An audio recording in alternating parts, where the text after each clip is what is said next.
চাকরিতে পুনর্বহালের দাবিতে অবস্থান কর্মসূচি।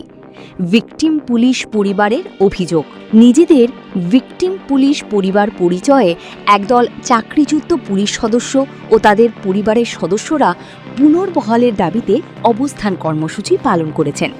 তারা দাবি করেন রাজনৈতিক কারণে অন্যায়ভাবে চাকরি হারিয়েছেন এবং পুনর্বহালের নির্দেশ বাস্তবায়নের আহ্বান জানান।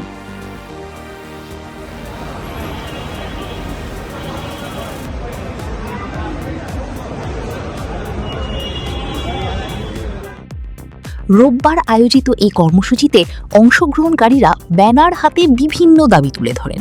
ব্যানারে লেখা ছিল, আমরা আওয়ামী ফ্যাসিবাদের শিকার, আমাদেরকে অন্যায়ভাবে চাকরিচ্যুত করা হয়েছে। তারা আরও দাবি করেন সংশ্লিষ্ট কর্তৃপক্ষের দেওয়া পুনর্বহালের নির্দেশ দ্রুত বাস্তবায়ন করতে হবে। কর্মসূচিতে অংশ নেওয়া কয়েকজন বলেন, তারা দীর্ঘদিন ধরে চাকরিতে ফিরে যাওয়ার অপেক্ষায় রয়েছেন। তাদের ভাষ্য, বিষয়টি মানবিক দৃষ্টিকোণ থেকে বিবেচনা করে দ্রুত কার্যকর ব্যবস্থা নেওয়া প্রয়োজন। ছবিতে দেখা যায়, কর্মসূচিতে অংশগ্রহণকারীদের কেউ ব্যানারের সামনে বসে আছেন, আবার কেউ মাটিতে শুয়ে অবস্থান করছেন। এতে বোঝা যায় তারা দীর্ঘ সময় ধরে শান্তিপূর্ণ অবস্থান কর্মসূচি পালন করছিলেন। কি চাইছেন তারা?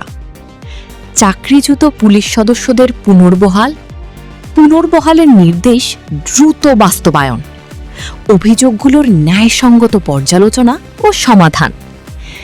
এই বিষয়ে সংশ্লিষ্ট সরকারি কর্তৃপক্ষের আনুষ্ঠানিক বক্তব্য তাৎক্ষণিকভাবে পাওয়া যায়নি।